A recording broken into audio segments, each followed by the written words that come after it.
કરે ગયો આપણને ગરમી કઈ કરે જય જોહાર મારો એકલાનો અવાજ એટલો બુલંદ છે બાકી અંદરથી એટલો બધો આવતો નહીં જય જોહાર જય આદિવાસી જય જોહાર હવે આદિવાસી બોલતા એવું લાગે છે મને મિત્રો બહુ સમય ન લેવું મારો જે વિષય છે એ આદિવાસી ઉપર થતા અત્યાચારો સૌથી પહેલા શરૂઆત કરતા પહેલા આ કાર્યક્રમ કરવા માટે સૌથી પહેલા તમારા ઉપર જ ઘણા અત્યાચાર થયા બોલો કેવી રીતના થયા છે કે આ પ્રોગ્રામ ચાલુ કરો ત્યારે એટલે ચાલુ કરવાના હતા ત્યારે ઘણા લોકો એવા હતા કે લાંબડિયા વિસ્તારની અંદર પ્રોગ્રામ ન થાય બરાબર સમજો એટલા માટે કેટલાય લોકો પારસ વિદ્યાલયની અંદર મંજૂરી જે આપવાની હતી એ શિક્ષકને દબાવ્યો પણ ટ્રસ્ટીએ કીધું આ તો સમગ્ર આદિવાસીનો સંયુક્ત પ્રોગ્રામ છે કેટલાક લોકો ટ્રસ્ટી કે રાત્રે દારૂ પીને 2 વાગે ફોન કરે અને કદાચ એને ચિંતામાં ઉઠી જતા અને કેટલા 4 વાગે ફોન કરીને દબાણ કરે કે ભાઈ જગ્યા ન આપશો બરાબર આ એક પ્રકારનો અત્યાચાર છે કે નહીં એમ છે કે નહીં એમ તમે મને કહો કેટલાક લોકો એવું ઈચ્છે છે આદિવાસી સંગઠિત ન થવો જોઈએ આદિવાસી શિક્ષિત ન થવો જોઈએ આદિવાસી જાગૃત ન થવો જોઈએ આ લોકોની માનસિકતા છે અને ન થવા દેવા પાછળનું કારણ આ છે શું આ અત્યાચાર છે કે નથી એમ કહો મને અત્યાચાર છે કે નથી એમ મને કહો શું આપણે અહીં ભેગા થઈને કઈ ષડયંત્ર કરવાના હતા કોઈના પર એમ ના આપણે એ લોકો એ ઈચ્છે છે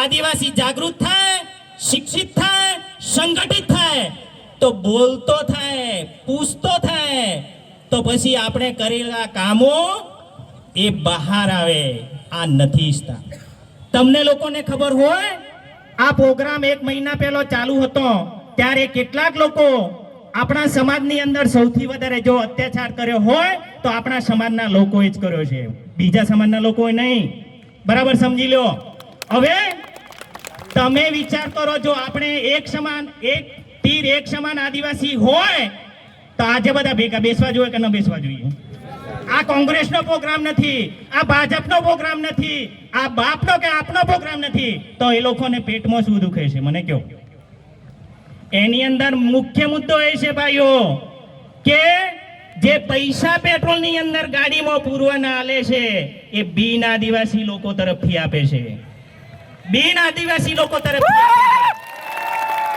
અને મને એટલા સુધી વાત મળી કે પેટ્રોલની સિવાય દિવસના એક માણસના 200 રૂપિયા પૈસા ક્યાંથી આવે છે પૈસા ક્યાંથી આવે વિચાર કરો તમે આ એક પ્રકારનો આદિવાસી ઉપર થતો અત્યાચાર છે કે નહીં મિત્રો આપણું જીવન છે જળ જંગલ અને જમીન એ આપણું જીવન છે જળ જંગલ જમીનની રક્ષા કરવી એ આપણો ધર્મ છે પ્રકૃતિના પૂજક છીએ આદિવાસી એ હિન્દુ નથી આદિવાસી એ પ્રકૃતિનો પૂજક છે આપણા દેવી દેવતાઓ અલગ છે આપણે હિન્દુ નથી આપણે જય જોહાર વાળા છીએ પણ એનો મતલબ એ નહીં કે અમે રામના વિરોધી છીએ રામના વિરોધ ક્યારે કર્યો ભાઈ આ લોકો રામના અને જોહારના નામે રોટલા શેકવાનું કામ કરે છે બીજો કોઈ મુદ્દો નથી પણ હમણાં તાલુકા અને જિલ્લાની ઇલેક્શન ગયો એ વખતે બટન ક્યાં દબાવવાનું હતું એ તો ખબર બધાને પડી છે આખા ગુજરાતમાં ખબર પડી છે પડી છે કે નહીં પડી 2027માં પછી એ કરવાનું આવશે કે જો વારંવાર અમારી મા દીકરીઓને ભારત દેશ આઝાદ થયા પછી 78 થી 79 વર્ષો થયા એ આઝાદ ભારતની અંદર પહેલો એવો ઇતિહાસ છે આપણી મા દીકરીઓને નિવસ્ત્ર કરીને સરઘટ કાઢવામાં આવે છે શું આ અત્યાચાર છે કે નથી એમ તો શું આપણે લોકો સંગઠિત થાય એ લોકોને નથી ગમતું હોય આપણા લોકો અવાજ સમાજ માટે ઉઠાવે છે સમાજ માટે જાગૃત જે લોકો કરે છે ચૈતરભાઈ વસાવાને જેલમાં નાખે એનું કારણ શું હતું ભલે ગમે તે પાર્ટીનો છે મુખ્ય મુદ્દો એ છે આદિવાસી બોલતો ન થવો જોઈએ અને આદિવાસી બોલતા કરવાનું કામ ચૈતરભાઈ વસાવા કરે છે આદિવાસીઓનો અત્યાચાર થતા હોય, જ્યારે આદિવાસી ઉપર અત્યાચાર થાય છે ત્યારે ચૈતરભાઈ વસાવાએ અવાજ ઉઠાવ્યો છે, એટલા માટે એ લોકોએ જેલમાં નાખ્યો છે. આ અત્યાચાર છે કે નહીં મને કહો, છે કે નહીં? એમ આપણા લોકો, તમને લોકોને ખબર હોય તો લાખો લોકો સ્થળાંતર કરીને જાય છે, એના માટે કરો ને તમે. એમ શિક્ષકો અનિયમિત છે એના માટે તમે કરો ને. જંગલ જમીન ખેડતા લોકો, આપણા બાપ દાદાની જમીન છે, કોઈ આપણને દાનમાં નથી આપેલી. આપણા વર્ષોથી બાપ દાદાઓ જંગલમાં રહેતા આવ્યા છે. કાયદો 2006 માં આવ્યો અને આપણે ખેડાણ કરીએ છીએ. હકપત્રક વાળી જમીન હોય, દાવા વાળી જમીન હોય અને ત્યાં ખેડાણ કરતા હોય ત્યારે આ લોકો આપણા લોકો ઉપર અત્યાચારો કરે છે. વાડ કરવી, પાળ કરવી અને એ લોકોને મારપીટ કરવી, આ અત્યાચાર છે કે નહીં? આઝાદ ભારતમાં સૌથી વધારે ખરાબ સમય આ છે. જંગલ જમીનની અંદર જે લોકો આપણે ખેતી કરીને ગુજરાન ચલાવે છે એમને મારવામાં આવે છે ત્યારે પોલીસ મિત્રોને પણ વિનંતી કરું, FRI નહીં નોંધતા. બોલો એમને, કેમ નથી નોંધતા ભાઈ? કેમ નહીં? એ લોકોના બી હાથ બાંધેલા છે. ઉપરથી કહેવામાં આવે FRI ન થવી જોઈએ. શું આ અત્યાચાર છે કે નહીં? કયો અત્યાચાર કે નહીં? Khedbrahma police station, Kheroj police station અને કોશીના પોલીસ સ્ટેશન. મને કો સાચા વ્યક્તિની કેટલી FRI થઈ કયો તમે? એમ અત્યારે એ ચાલી રહ્યું છે, હું સાચો છું અને હું અરજી કરી, મારા ઉપર જેને હુમલો કર્યો મારી અરજી તો લેશે, પણ હા મેં આજ લોકો જે ગુનેગારને બોલાવી ક્રોસમાં કેસ અપાવશે, FRI નહીં કરે અને સમાધાન કરે છે. આ આપણું પોલીસ સ્ટેશનની હાલત છે કે નહીં? આ અત્યાચાર છે. મિત્રો, પ્રોગ્રામ ન થાય તે માટે આ કાર્યક્રમની અંદર ઘણી મુશ્કેલીઓ પડી છે. બંસીલાલને પાડી દો, બરાબર? બંસીલાલ કફન વોધીને નીકળ્યો છે, બૈરું સારું બનેલું છે, કહી દીધું છે ભાઈ પૂછવું તો ઘરથી નીકળું ક્યારે જોઈએ કોઈને ખબર નહીં, ઘરવાળાને જ ખબર છે, બરાબર? એટલે સમાજ માટે જો મરવાનું આવશે ને, કાલ મરતા અત્યારે ભલે મરી જાઉં, પણ સમાજ જાગૃત થવો જોઈએ, સંગઠિત થવો જોઈએ, એક થવો જોઈએ. આ મારું સપનું છે, આ મારું સપનું છે.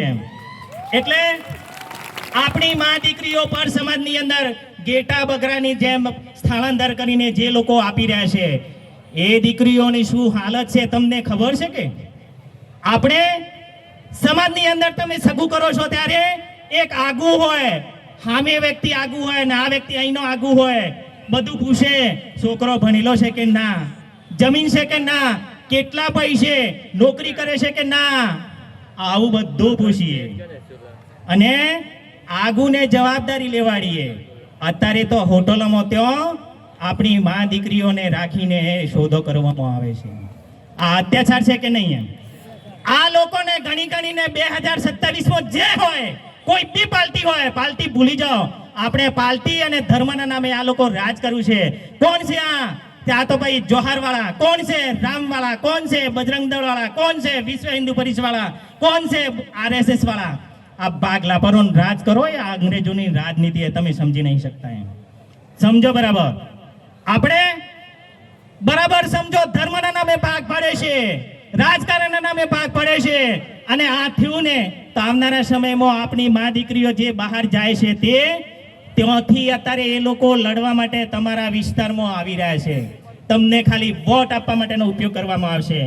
મારે વધારે નથી કહેવું, મારે એ જ કહેવું છે કે જે લોકો પૈસા આલીને જે બહાર જે પ્રોગ્રામો કરે છે, જે હોય તે, જે પાર્ટીના હોય તે, જે સંગઠનના હોય તે અને જે ટ્રસ્ટના હોય તે, અને કદાચ 2027 આવે ને ત્યારે બટન બરાબર આમ ફુહાળી ફુહાળીને દાબજો, એમ ખબર પડે. એમ બરાબર?